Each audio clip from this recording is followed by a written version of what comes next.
kelompok 12 yang beranggotakan Lady Cika Cantika, Alexander Dwiki, dan Siti Mutia. Kami dari kelas A01 Program Studi Pendidikan Khusus Fakultas Keguruan dan Ilmu Pendidikan Universitas Lampung Mamulat. Dosen pengampu yaitu Dr. Ananda Setiawan, SPD, MPD. Selanjutnya di sini Lady akan menjelaskan tentang pengertian survei. Pengertian survei adalah proses pengumpulan, menganalisis, dan menginterpretasikan data tentang target pasar, konsumen, pesaing, dan tren industri. Pada umumnya, survei dapat dilakukan dengan berbagai metode seperti wawancara, kuesioner, dan juga observasi. Bisa juga secara online dan offline. Kemudian, survei ini dilakukan untuk mengambil kebutuhan dan preferensi dari setiap pelanggan supaya setiap bisnis yang dibangun lebih kompetitif. Kemudian tujuan survei pasar. Survei pasar memiliki beberapa tujuan utama, diantaranya 1. Memahami kebutuhan dan preferensi konsumen, mengetahui apa yang dibutuhkan dan diinginkan oleh konsumen agar produk atau layanan yang ditawarkan lebih sesuai dengan pasar. Yang kedua, menganalisis pesaing, mengidentifikasi strategi, keunggulan, dan kelemahan pesaing untuk menentukan langkah bisnis yang lebih kompetitif. Kemudian yang ketiga, mengukur kelayakan produk atau layanan, menilai apakah suatu produk atau layanan memiliki potensi untuk diterima di pasar sebelum diluncurkan. Yang keempat, menentukan strategi pemasaran, membantu dalam merancang metode promosi yang paling efektif untuk menjangkau target pasar. Kemudian yang kelima, mengukur tingkat kepuasan pelanggan, mengumpulkan umpan balik dari pelanggan guna meningkatkan kualitas produk atau layanan. Dan yang terakhir, memprediksi tren pasar, mengidentifikasi perubahan dan perkembangan dalam pasar agar bisnis dapat beradaptasi dan tetap relevan. Kemudian metode pengumpulan data. Metode pengumpulan data yaitu survei atau kuesioner, wawancara, dan observasi. Yang keempat, langkah-langkah survei pasar. 1. Menentukan tujuan survei. 2. Menentukan target pasar. Yang ketiga, menyusun instrumen survei. Yang keempat, melaksanakan pengumpulan data. Dan 5. Menarik kesimpulan dan membuat rekomendasi. Kemudian etika dalam survei pasar. Etika dalam survei pasar seperti meminta izin dari responden, mengajukan pertanyaan yang jelas dan netral, menyajikan hasil survei dengan jujur dan objektif. Selanjutnya ada alat dan teknik survei yang digunakan adalah kuesioner atau formulir wawancara, perekam suara atau alat pencatat, dan juga ada teknik yang digunakan seperti observasi langsung dan pertanyaan-pertanyaan terbuka. Selanjutnya, ini merupakan format dari hasil survei produk kami.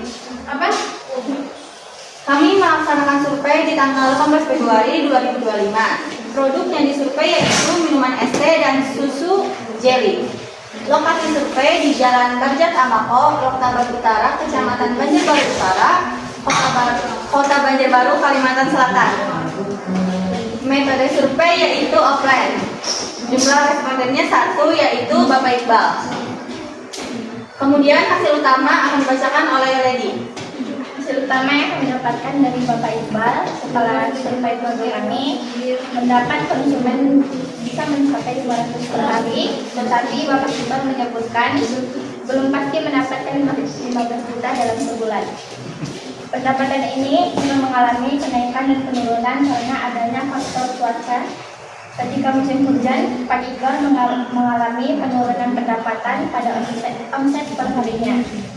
Penurunan ini terjadi karena produk yang dijual adalah minuman dingin sehingga pembeli kurang tertarik membelinya. Ketika permintaan produk saat membeli atau mendorong berkah mendapatkan promo, targetnya kepada pasar atau target umum. Potensi penjual di awal Tidak banyak mengeluarkan modal. Tidak ada kendala yang kami alami saat melakukan survei, namun yang kami ketahui kendala atau masalah saat berjualan yang dialami oleh Bapak Iqbal hanyalah alam. Bapak Iqbal mengikuti alur cuaca. Ketika musim panas banyak membeli, namun ketika musim hujan hanya banyak, tapi tidak sebanyak musim panas. Kemudian rekomendasi dari kami untuk Bapak Iqbal adalah Untuk selalu pantau tren pasar agar tidak ketinggalan zaman dan mencari lokasi yang lebih banyak khalayak umum melewati agar penjualan Bapak Iqbal semakin laris dan lancar. Ketika membangun suatu penjualan, seorang pengusaha tentunya memiliki target pasar. Namun hal tersebut juga dibangun oleh Pak Iqbal sebagai pelaku usaha. Beliau membangun usaha di tepi jalan raya. Hal ini ia tujukan agar dapat menarik perhatian para pengguna jalan yang disimpulkan. Hal ini ia tujukan agar dapat menarik perhatian para pengguna jalan yang melintas. Dapat disimpulkan, target pemasaran dari usaha milik Pak Iqbal adalah para pengguna jalan. Kemudian ada foto yang kami lampirkan pada format tersebut. Boleh diperbesar?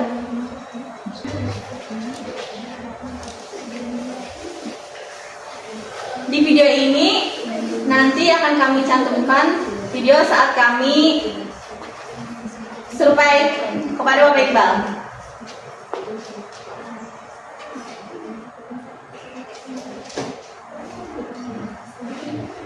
Sekian presentasi dari kami soal survei pasar. Terima kasih atas perhatiannya. Kami ucapkan terima kasih. Wassalamualaikum warahmatullahi wabarakatuh. Assalamualaikum warahmatullahi wabarakatuh. Salam sejahtera bagi kita semua. Jadi di sini kami ingin mewawancarai suatu produk yaitu es teh. Di sini kami akan bertanya-tanya sedikit untuk bapaknya yang Sebagai pemilik dari usaha es teh. Bapak boleh kenalan sama Bapak siapa? Bang, Oke, Bapak Iqbal, dagangan apa yang Bapak saat ini jual? yang bisa dilihat ya seperti es teh, susu jelly, es mojito, iya banyak. Sudah berapa lama Bapak jualan? Sudah hampir 2 tahun. Kami boleh bertanya bapak, alasan bapak berjualan es teh ini kenapa ya? Ya karena dulu kita kerja di mana-mana, akhirnya ya begitulah yang namanya jiwa usaha ada, ya udah kita buka. Buka es teh Iya. ya. Kalau boleh tahu keuntungan yang bapak dalam setiap hari atau per bulan itu? Kalau Omset kotor aja Ya. Pak? kotor aja 500 500 per hari. per hari. Jadi kira-kira sebulan bisa 15 juta. hitung aja 500 kali 3. Iya, iya. Iya. Tapi kotor ya. Iya kotor. Biasanya sehari itu dapat berapa cup Kalau untuk cupnya kita kurang menghitung, tapi untuk habisnya ada berapa? nah itu ya Estimasi aja Pak. estimasinya kurang lebih 250 cup. Oke, ya. luar biasa.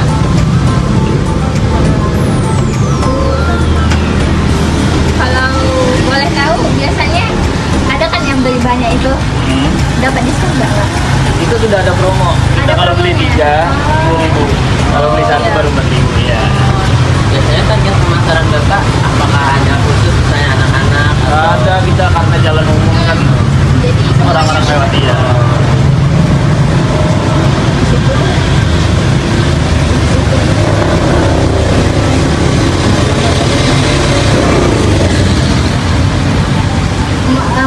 modal pertama yang bapak dapat dari jual ini berapa? Modal. Iya. Kalau untuk jualan es teh nggak banyak. Kalau modalnya ya yang penting ada kemauan. Iya.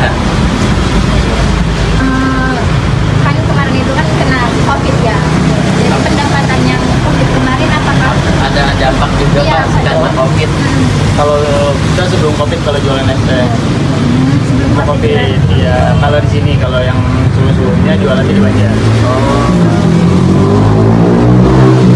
Apakah Bapak ada ini misalnya hambatan ketika berjualan atau Iya, ada persoalan yang kesulitan Bapak kah? alami? Ada sih yang dialami cuma alam. Oh, Kalau jualan es teh ya. Oh iya, kan ASN ya Mas Hujan. Iya, cuaca. Udah. Ya udah, terima kasih Bapak Terima kasih, Iqbal. Pak. Terima kasih. Ya, sama-sama.